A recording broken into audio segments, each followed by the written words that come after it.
안녕하세요. JD부장연구소의 소장 조담입니다. 오늘은 영원히 성장하는 기업을 고르는 방법에 대해서 말씀드리도록 하겠습니다. 2023년 1월 24일 화요일 시작입니다. 유튜브 멤버십에서는 최근 JD부장연구소 투자 현황에 대해서 알 수 있습니다. 관심 있으신 분들은 동영상 아래 댓글 링크를 참조해 주시기 바랍니다.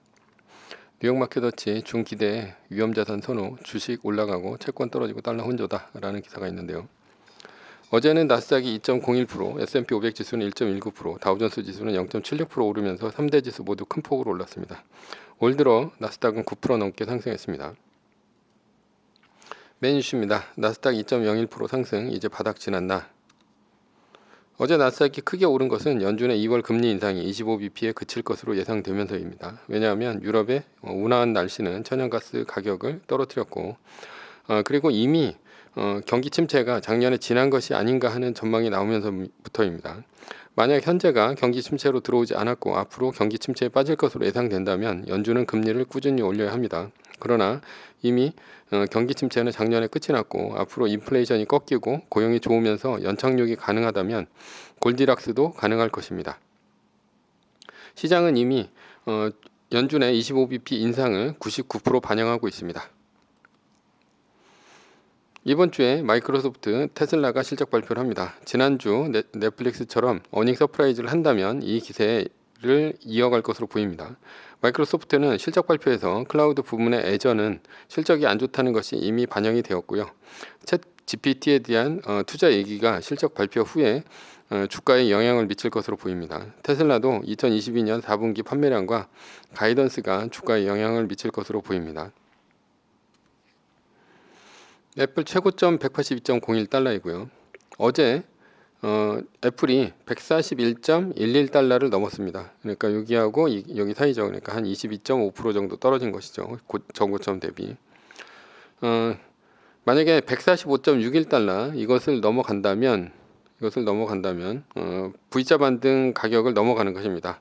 왜냐하면 이제 127.41달러 밑으로 떨어졌기 때문이죠. 그래서 이제 지금 두 단계 오른 V자 반등이 되겠죠. 따라서 나스닥 마이너스 3%가 뜨고 한 달 플러스 1일을 기다려도 더 이상 마이너스 3%가 뜨지 않는다면 올인이라는 기간 종료 매뉴얼은 매뉴얼로 남습니다. 그것은 마이크로소프트와 테슬라의 실적에 달려있다 하겠습니다.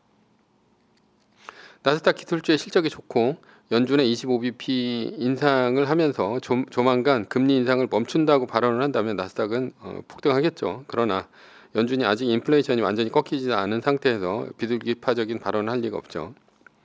결론입니다. 이번 주에 나스닥이 너무 오른다면 다음 주에 연준은 매파적으로 나올 것으로 보입니다.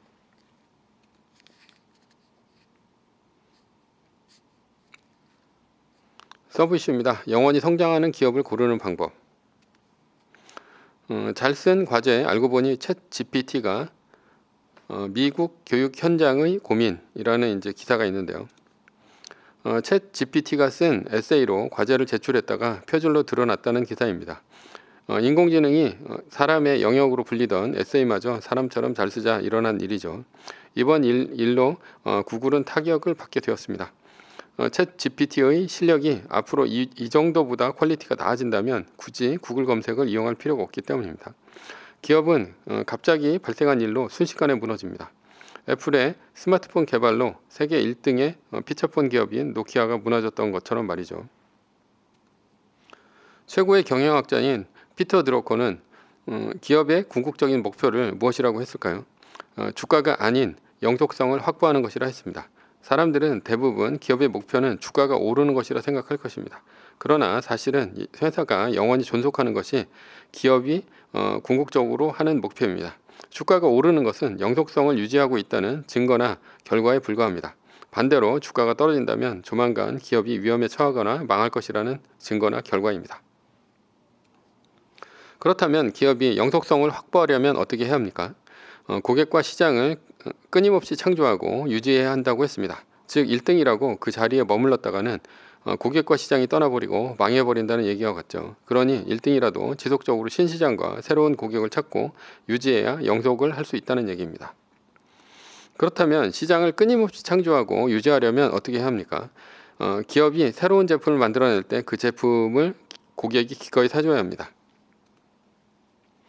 서울대학교의 윤석철 교수는 기업의 생존 부등식을 제시했습니다. 첫 번째 조건이 가치가 가격보다 높아야 한다라는 것이고요. 두 번째는 가격이 원가보다 높아야 한다입니다. 이것을 부등식으로 나타내면 이렇습니다. 가치가 가격보다 앞서고요. 가격이 원가보다 앞섭니다. 여기서 자세히 보면 두 번째 조건인 가격이 원가보다 높다는 것은 당연한 말입니다. 가격이 원가보다 낮게 판다면 기업은 영속하지 못하고 망해버립니다. 일시적으로 세일을 할 수는 있지만 영원히 싸게 팔 수는 없는 노릇이죠. 제품의 가격이 원가보다 낮을 때는 치킨게임처럼 규모의 경제를 이룬 1등 기업이 후발주자를 죽이려고 원가를 낮춰 경쟁할 때의 특별한 일일 때뿐입니다. 여기서 핵심 조건은 첫 번째 조건인 가치가 가격을 앞서는 것이라 할 수 있습니다. 그러나 이런 가치가 가격을 앞서는 일은 현실에서 좀처럼 일어날 수 없습니다. 왜냐하면 기업은 원가에 마진을 붙여야 하기 때문에 가격보다 가치가 높기 힘들기 때문이죠. 그런데 대부분의 소비자들은 자신이 지불한 가격보다 판매자가 미치고 판다고 생각했을 때 가치를 높이 쳐줍니다. 이런 경우가 있다면 대부분 가격 정책이죠. 어느 설렁탕집의 주방장이 주인이 미웠습니다. 그래서 주인이 망하라고 설렁탕에 고기를 말도 안 되게 듬뿍 넣어 주었습니다. 그러나 주방장의 발행과는 달리 손님들은 그 집을 더 찾게 되었죠. 그래서 결국 주방장이 미워하는 주인은 부자가 되었습니다. 이러한 상황이 바로 고객의 입장에서 가치가 가격을 앞서는 때입니다. 즉 말도 안 되게 싼 상황이 가치가 가격을 능가하는 상황이라는 것이죠. 이와 비슷한 전략을 취하는 기업이 있습니다. 코스트코죠. 코스트코는 영업이익률이 15%를 넘지 않습니다. 그러나 매장이 있는 대부분의 마트가 25%에서 35%, 백화점이 30에서 40%의 영업이익률을 거둡니다. 15%는 매장이 없는 온라인 쇼핑몰에서나 가능한 일인데요. 15%의 마진율은 우리도 돈을 벌고 고객도 만족하는 적당한 기준이다. 그 이상의 이익을 남기면 기업의 규율이 사라지고 탐욕을 추구하게 된다. 나아가 고객들이 떠나고 기업은 낙오한다. 라고 코스트코의 창업자 짐 시네갈이 말했습니다. 고객들은 매장을 나설 때 저렇게 다 퍼주고 주인이 망하지라고 생각하고 재방문을 한다면 바로 코스트코의 전략이 통한 것입니다. 그렇다면 가치가 가격을 앞서는 전략이 과연 싼 가격 정책밖에 없을까요? 그렇지 않습니다. 사람의 감성을 흔들면 가치가 가격을 앞섭니다. 대표적인 것이 연예인 굿즈죠. 물건이 아니라 팬심으로 사는 것입니다. 그것이 바로 브랜드 전략입니다. 이것을 잘 하는 기업이 바로 애플입니다. 스타벅스 커피숍에서 애플의 맥북을 펼칠 때 그려져 있는 애플의 마크가 간지가 나죠. 애플은 전자제품의 유일한 명품입니다. 애플이 바뀐 제품을 살려고 소비자들은 더 비싼 가격도 기꺼이 지불합니다. 소비자들에게 그만큼 감성적으로 사고 싶다는 열망이 들게 하는 제품이죠. 고객의 마음은 가격을 앞섭니다. 그렇다면 이 2등과 3등은 어떤 전략을 취할까요? 브랜드를 앞설 수 없으니 더 좋고 더 새로운 기술을 강조를 합니다. 삼성전자가 애플의 스마트폰 브랜드를 앞설 수 없으니 새로운 기능을 끊임없이 추가합니다. 중국 스마트폰이 하는 것도 마찬가지입니다. 더 많은 돈을 들여서 더 싸게 팔면서 더 좋은 스펙과 속도를 빠르다고 광고하는 것도 마찬가지입니다. 그러나 기술을 강조하면 원가가 더 많이 들고 영업이익률이 떨어집니다. 더 좋은 스펙의 제품이 들어가니 더 빠르긴 하겠지만 소재가 비싸죠. 팔아도 남는 것이 없습니다. 한때 화웨이는 4개 AP를 쓰면서 훨씬 빨랐지만 빠르기만 할 뿐 스마트폰을 쓰면서 충성도를 높이는 데는 실패했습니다. 더 고스펙 제품이 나온다면 고객은 바로 그 제품으로 움직이게 됩니다. 이렇게 기술 경쟁에 목숨을 거는 이유는 죽었다 깨어나도 브랜드로 애플을 앞설 수 없기 때문이죠. 펩시가 코카콜라의 브랜드에 밀리자 블라인드 테스트를 해서 맛이 좋다고 하는 것도 마찬가지입니다. 그러나 대부분 사람들은 안대를 벗고 콜라를 고를 때 코카콜라의 브랜드에 손이 갑니다. 부자라면 가격 대비 성능비가 좋은 현대의 제네시스보다는 메르세데스 벤츠를 선택합니다. 왜냐하면 사람들은 차를 살 때 승차감보다는 하차감을 더 중요시하기 때문이죠. 그러나 고객의 충성도는 영원하지 않습니다. 가치가 가격을 앞서는 제품을 만들었어도 피터 드러커의 말처럼 새로운 고객과 제품을 끊임없이 창조하고 유지하지 못한다면 고객은 떠나고 기업은 망합니다. 왜냐하면 기존 시장은 포화되어 성장하지 못하는데 새로운 상품이 기존 시장을 파괴하기 때문이죠.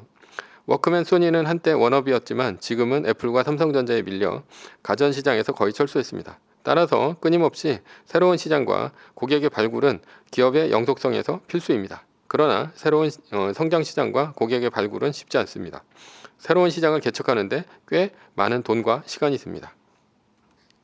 그렇다면 새로운 시장에 자본을 투자하고 성장이 충분히 일어날 때까지 시간을 벌려면 어디서 자금을 조달해야 할까요? 바로 기존 시장입니다. 시간이 있을 때 기존의 인력과 자금으로 충분한 시간을 두고 신제품을 개발해 새로운 시장으로 옮겨가면 기업은 영속성을 확보할 수 있습니다.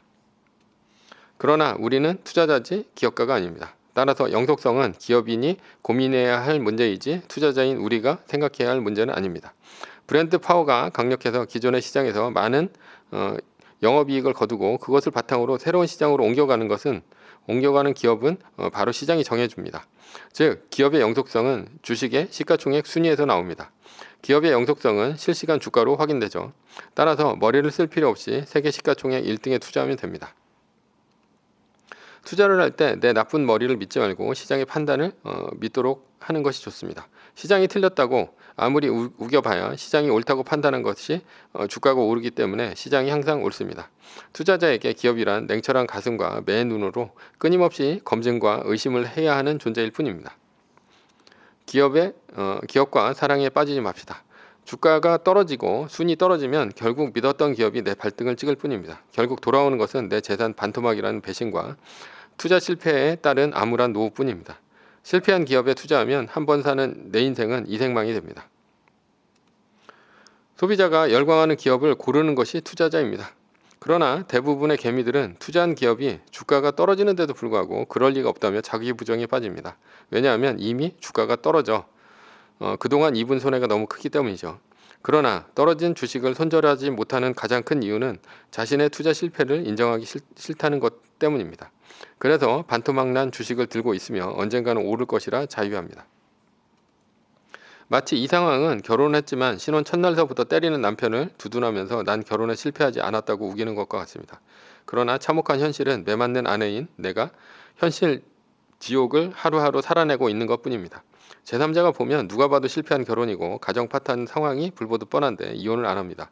자신의 결혼이 실패한 결혼이라 인정하기 싫기 때문이죠. 인정하면 지는 것이라 생각합니다. 그러나 실패한 결혼 생활은 빨리 이혼하고 새로운 삶을 찾아가는 것이 최선입니다.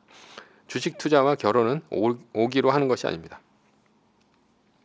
결론입니다. 피터 드러커의 말처럼 주가는 기업이 영속하고 있다는 증거이고 결과입니다. 따라서 투자자는 시총의 순위만을 보고 투자하면 됩니다. 얼마나 간단하고 명료합니까? 세계 시가총액 1등에 투자한다면 절대 우리는 망하지 않을 뿐더러 최고의 자산가가 될 것입니다. 그러나 시가총액 1등 기업이 1등에서 떨어진다면 뒤도 돌아보지 말고 팔아치우고 새로운 1등으로 갈아타야 합니다.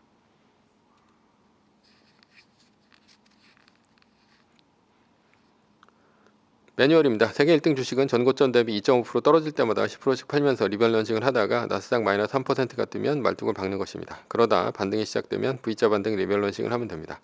자세한 내용은 JD 부자연구소 다음 카페를 참조하시거나 동영상 밑에 리밸런싱 말뚝박기 댓글 링크를 참조하시기 바랍니다. 전제는 세계 1등 주식은 우승해야 합니다. 매뉴얼을 지키면 세계 1등에 투자하면 매년 25%의 복리로 10년간 10배, 20년간 100배로 재산을 불릴 수도 있습니다. 위의 상황은 매뉴얼일 뿐입니다. 따를 사람은 따르고 참고할 사람은 참고하시면 됩니다. 주식을 사고 파는 것에 대한 모든 책임과 이득은 본인에게 있습니다. 매뉴얼을 지키려면 머리를 쓰지 말고 머리를 쓰려면 매뉴얼을 지키지 맙시다. 오늘은 영원히 성장하는 기업을 고르는 방법에 대해서 말씀드렸고요. 지금까지 JD 부자연구소의 소장 조던이었습니다. 컨텐츠가 좋았다면 구독, 좋아요, 알람 설정 부탁드립니다. 지금까지 들어주셔서 감사합니다.